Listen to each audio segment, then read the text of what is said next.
John Green का उपन्यास the fault in our stars एक ऐसी कहानी है जो प्रेम, जीवन की नाजुकता और मृत्यु की अनिवार्यता जैसे गहन विषयों को स्पर्श करती है। यह दो किशोरों हेजल ग्रेस लैंकेस्टर और ऑगस्टस वाटर्स की प्रेम कहानी है जो कैंसर से जूझ रहे हैं। उनकी कहानी न केवल एक रोमांटिक कथा है, बल्कि यह जीवन के अर्थ, दुख और आशा के बारे में गहरे सवाल उठाती है। यह विस्तृत सारांश हिंदी में उपन्यास की कहानी, पात्रों, थीम्स, प्रतीकों और महत्वपूर्ण घटनाओं को गहराई से प्रस्तुत करता है ताकि पाठक इसकी भावनात्मक और दार्शनिक गहराई को पूरी तरह समझ सकें। कहानी की शुरुआत हेजल ग्रेस लैंकेस्टर से होती है, जो एक 16 वर्षीय लड़की है और इंडियानापोलिस, इंडियाना में रहती है। हेजल को थायराइड कैंसर है जो उसके फेफड़ों तक फैल चुका है।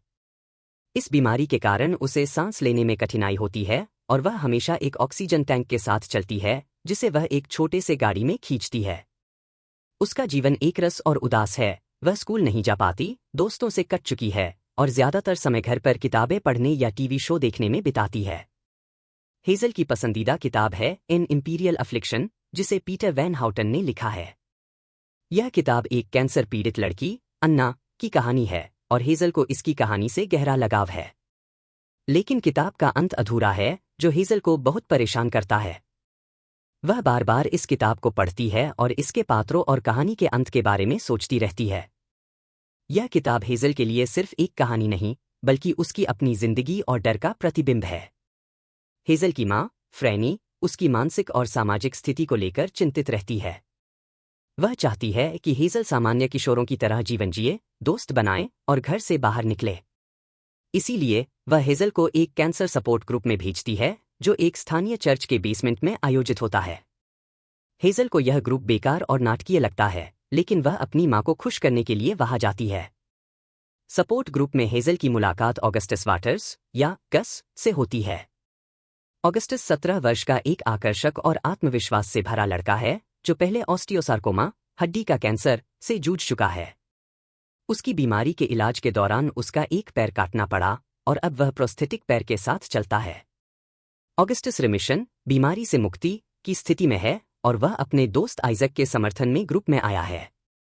आइजक को रेटिनोब्लास्टोमा, आंख का कैंसर, है और उसे जल्द ही सर्जरी करानी है, जिसके बाद वह पूरी तरह अंधा हो जाएगा।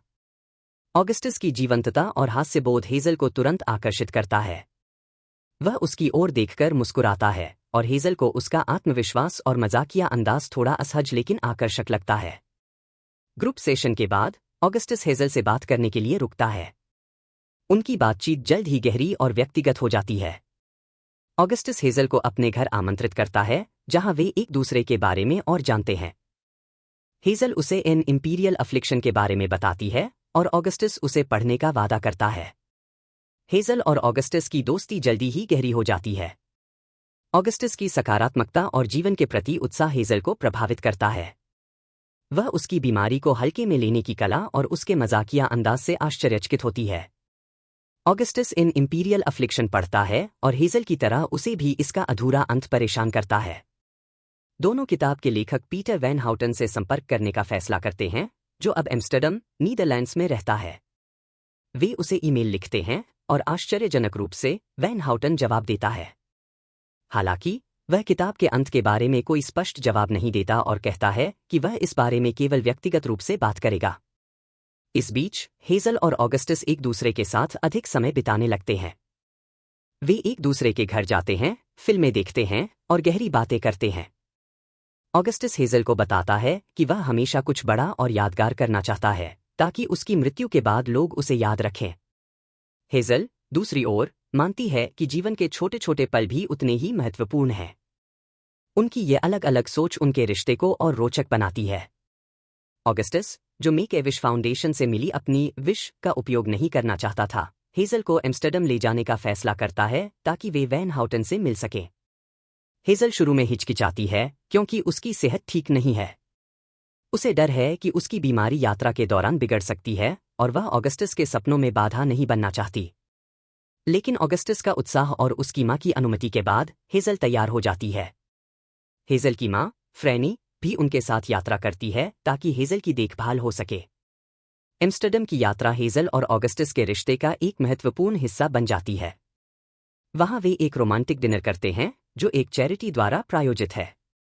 डिनर के दौरान वे एक दूसरे के साथ गहरे भावनात्मक पल साझा करते हैं। ऑगस्टस हेज़ल को बताता है कि वह उससे प्यार करता है और हेज़ल भी अपनी भावनाओं को स्वीकार करती है। शहर की खूबसूरती, नहरें और शांत वातावरण उनके रिश्ते को और गहरा करते हैं। लेकिन जब वे पीटर वैन हाउटन से मिलने जाते हैं तो उनका अनुभव निराशाजनक होता है। वैन हाउटन एक कड़वा, शराबी और असभ्य व्यक्ति निकलता है। वह हेज़ल और ऑगस्टस के सवालों का मजाक उड़ाता है और कोई संतोषजनक जवाब नहीं देता। हेज़ल, जो किताब के अंत के बारे में जवाब की उम्मीद में थी, बहुत आहत होती है। वैन हाउटन की असभ्यता से ऑगस्टस भी गुस्सा हो जाता है और वे वहां से चले जाते हैं। हालांकि वैन हाउटन की सहायक, लिडविज, जो हेज़ल और ऑगस्टस के प्रति सहानुभूति रखती है, उन्हें एनी फ्रैंक हाउस ले जाती है। यह एक भावनात्मक अनुभव होता है। एनी फ्रैंक हाउस में हेज़ल और ऑगस्टस एक दूसरे के करीब आते हैं और पहली बार चुंबन करते हैं। यह क्षण उनके रिश्ते का एक महत्वपूर्ण मोड़ है जो उनकी भावनाओं को और गहरा करता है। एम्स्टर्डम से लौटने के बाद ऑगस्टस हेज़ल को एक चौंकाने वाली खबर देता है, उसका कैंसर वापस आ गया है और अब यह पूरे शरीर में फैल चुका है। यह खबर हेज़ल के लिए एक बड़ा झटका है। वह ऑगस्टस को खोने के विचार से डरती है और यह डर उसे और भी परेशान करता है क्योंकि वह खुद अपनी बीमारी से जूझ रही है। ऑगस्टस की हालत तेजी से बिगड़ती है। वह पहले की तरह ऊर्जावान नहीं रह पाता और उसकी कीमोथेरेपी और इलाज उसे कमजोर कर देते हैं। हेज़ल अब ऑगस्टस की देखभाल करती है। वह उसके साथ समय बिताती है, उसे हंसाने की कोशिश करती है और उसे भावनात्मक समर्थन देती है। इस दौरान ऑगस्टस अपनी मृत्यु से पहले कुछ यादगार करना चाहता है। वह अपने दोस्त आइजक और हेज़ल के साथ मिलकर एक प्री फ्यूनरल आयोजित करता है जहां वे उसके लिए श्रद्धांजलि तैयार करते हैं। यह एक बहुत ही भावनात्मक क्षण है। हेज़ल और आइजक अपनी भावनाओं को व्यक्त करते हैं और हेज़ल ऑगस्टस को बताती है कि वह उससे कितना प्यार करती है और उसने उसके जीवन को कितना खूबसूरत बनाया है। ऑगस्टस, जो अब बहुत कमजोर हो चुका है, हेज़ल की बातों को सुनकर भावुक हो जाता है। अंततः ऑगस्टस की मृत्यु हो जाती है। यह हेज़ल के लिए एक विनाशकारी क्षण है। वह गहरे दुख में डूब जाती है और ऑगस्टस की यादों में खोई रहती है। ऑगस्टस का अंतिम संस्कार एक भावनात्मक घटना है जहां हेज़ल अपनी श्रद्धांजलि देती है। वह ऑगस्टस के बारे में बात करती है कि वह कितना साहसी, प्रेमी और प्रेरणादायक था। ऑगस्टस की मृत्यु के बाद हेज़ल को पता चलता है कि उसने उसके लिए एक पत्र लिखा था जो उसने पीटर वैन हाउटन को भेजा था। यह पत्र हेज़ल को वैन हाउटन के माध्यम से मिलता है जो ऑगस्टस के अंतिम संस्कार में आता है। पत्र में ऑगस्टस ने हेज़ल के लिए अपनी भावनाओं को व्यक्त किया है। वह लिखता है कि उसे हेज़ल से प्यार करने का कोई अफसोस नहीं है और वह चाहता है कि हेज़ल एक पूर्ण और सार्थक जीवन जिए। यह पत्र हेज़ल को ऑगस्टस के प्यार की गहराई को समझने में मदद करता है और उसे अपने दुख से उबरने की ताकत देता है।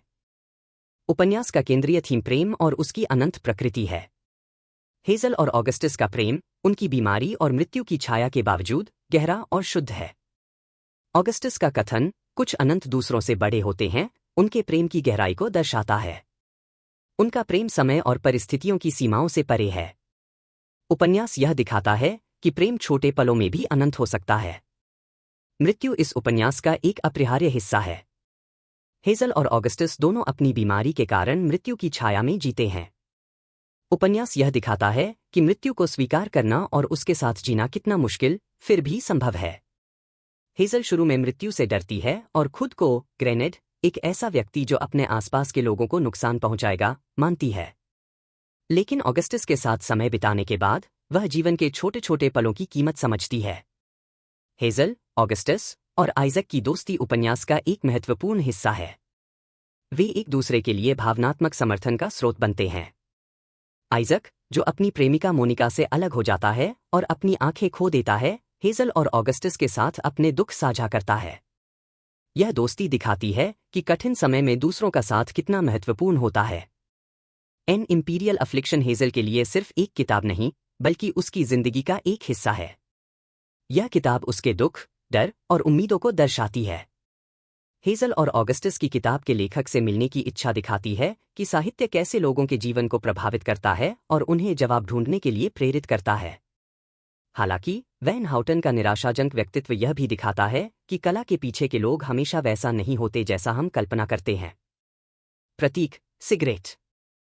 ऑगस्टस का सिगरेट को मुंह में रखने का प्रतीकात्मक अर्थ गहरा है। वह सिगरेट को जलाता नहीं, बल्कि उसे मुंह में रखता है, यह कहते हुए कि वह मृत्यु को अपने मुंह में रखता है, लेकिन उसे शक्ति नहीं देता। यह प्रतीक उसकी बीमारी और मृत्यु के प्रति नियंत्रण की भावना को दर्शाता है। प्रतीक Anne Frank house. Anne Frank house Hazel और ऑगस्टस के रिश्ते का एक महत्वपूर्ण प्रतीक है। यह स्थान न केवल ऐतिहासिक दुख और लचीलापन का प्रतीक है, बल्कि यह उनके प्रेम और जीवन की नाजुकता को भी दर्शाता है। उनके चुंबन का क्षण इस स्थान की भावनात्मक गहराई को और बढ़ाता है। Hazel grace Lancaster. हेजल कहानी की नायिका और कथावाचक है। वह बुद्धिमान, संवेदनशील और आत्मनिरीक्षण करने वाली लड़की है। अपनी बीमारी के कारण वह शुरू में उदास और अलग-थलग रहती है। वह खुद को दूसरों के लिए खतरा मानती है और नहीं चाहती कि उसकी मृत्यु किसी को दुख पहुंचाए। ऑगस्टस के साथ उसका रिश्ता उसे जीवन के प्रति नया दृष्टिकोण देता है। हेजल का चरित्र विकास उपन्यास का एक महत्वपूर्ण हिस्सा है, क्योंकि वह अपने डर और असुरक्षाओं को पार करके प्रेम और हानि को स्वीकार करना सीखती है। Augustus waters. ऑगस्टस एक आकर्षक, आत्मविश्वास से भरा और रोमांटिक लड़का है। वह जीवन को पूरे उत्साह के साथ जीता है और हमेशा कुछ बड़ा करने की इच्छा रखता है। उसकी बीमारी और अंतिम मृत्यु उसे और भी मानवीय और प्रिय बनाती है। ऑगस्टस का हास्य, साहस और हेजल के प्रति उसका गहरा प्यार उसे एक यादगार चरित्र बनाता है। उसका जीवन और मृत्यु दोनों ही हेजल को प्रेरित करते हैं। आइजक। आइजक हेजल और ऑगस्टस का दोस्त है, जो अपनी बीमारी के कारण कई नुकसानों से गुजरता है। वह एक भावनात्मक और संवेदनशील चरित्र है, जो अपने दुख को हास्य और दोस्ती के माध्यम से संभालता है। आइजक की कहानी उपन्यास में एक समानांतर कथा प्रदान करती है, जो हानि और पुनर्जनन के विषय को और गहरा करती है। Peter Van Houten. Van Houten एक जटिल और नकारात्मक चरित्र है। वह एक प्रतिभाशाली लेखक है, लेकिन उसकी कड़वाहट और शराब की लत उसे असभ्य और असहानुभूतिपूर्ण बनाती है। उसका चरित्र यह दिखाता है कि कला और साहित्य के पीछे के लोग हमेशा वैसा नहीं होते जैसा हम कल्पना करते हैं। हेजल के माता पिता। हेजल की माँ, फ्रैनी, और पिता, माइकल, सहायक पात्र हैं जो हेजल के जीवन में स्थिरता और प्रेम प्रदान करते हैं। फ्रैनी विशेष रूप से हेजल की देखभाल और उसकी खुशी के लिए समर्पित है। उनकी चिंताएं और बलिदान उपन्यास में परिवार के महत्व को दर्शाते हैं। महत्वपूर्ण उद्धरण। कुछ अनंत दूसरों से बड़े होते हैं। यह उद्धरण ऑगस्टस और हेजल के बीच अनंत और प्रेम की अवधारणा को दर्शाता है। यह उनके छोटे लेकिन गहरे प्रेम को प्रतीकित करता है। मैं तुमसे प्यार करता हूं, और मैं जानता हूं कि प्यार सिर्फ एक चीख है जो खालीपन में गूंजती है, लेकिन मैं वो चीख चुनता हूं। ऑगस्टस का यह कथन उनके प्रेम की गहराई और उनकी मृत्यु के प्रति स्वीकृति को दर्शाता है। दुनिया कोई इच्छा पूरी करने वाली मशीन नहीं है। यह ऑगस्टस का कथन जीवन की कठोर वास्तविकता को दर्शाता है कि सब कुछ हमारी इच्छा के अनुसार नहीं होता। मैं एक ग्रेनेड हूं, और किसी दिन मैं फट जाऊंगी, और मैं नहीं चाहती कि मेरे आसपास कोई हो। हेजल का यह कथन उसकी असुरक्षा और दूसरों को दुख न पहुंचाने की इच्छा को दर्शाता है। साहित्यिक और सांस्कृतिक प्रभाव। The fault in our stars ने विश्व भर में युवा और वयस्क पाठकों को प्रभावित किया है। इसकी भावनात्मक गहराई, यथार्थवादी पात्र और दार्शनिक सवाल इसे एक कालजयी रचना बनाते हैं। उपन्यास की लोकप्रियता के कारण 2014 में इसका एक फिल्म रूपांतरण भी बनाया गया, जिसमें शैलीन वुडली ने हेजल और एंसल एल्गॉट ने ऑगस्टस की भूमिका निभाई। फिल्म ने भी उपन्यास की भावनात्मक शक्ति को बनाए रखा और इसे व्यापक दर्शकों तक पहुंचाया। उपन्यास ने कैंसर और बीमारी जैसे विषयों को संवेदनशीलता के साथ प्रस्तुत किया, जिसने इसे चिकित्सा समुदाय और रोगियों के बीच भी चर्चा का विषय बनाया। इसने किशोर साहित्य में बीमारी और मृत्यु जैसे गंभीर विषयों को मुख्य धारा में लाने में महत्वपूर्ण भूमिका निभाई। निष्कर्ष। The fault in our stars एक ऐसी कहानी है जो पाठकों को हंसाती है, रुलाती है और जीवन के मूल्य को समझाती है। हेजल और ऑगस्टस की प्रेम कहानी, उनकी बीमारी के बावजूद, यह दिखाती है कि प्यार और दोस्ती कितने शक्तिशाली हो सकते हैं। जॉन ग्रीन ने इस उपन्यास में गहरे दार्शनिक सवालों को एक सरल और भावनात्मक कहानी के माध्यम से प्रस्तुत किया है। यह उपन्यास न केवल युवा पाठकों के लिए, बल्कि सभी उम्र के लोगों के लिए एक प्रेरणादायक और विचारोत्तेजक रचना है। हेजल और ऑगस्टस की कहानी हमें याद दिलाती है कि जीवन छोटा हो सकता है, लेकिन यह प्यार, हंसी और छोटे छोटे पलों से भरा हो सकता है जो अनंत तक रहते हैं। यह उपन्यास हमें सिखाता है कि हमें अपने डर को गले लगाना चाहिए, अपने सपनों को जीना चाहिए और उन लोगों को महत्व देना चाहिए जो हमारे जीवन को खास बनाते हैं। यह कहानी हमें यह भी सिखाती है कि दुख और हानि जीवन का हिस्सा हैं, लेकिन वे हमें जीने और प्यार करने से नहीं रोक सकते।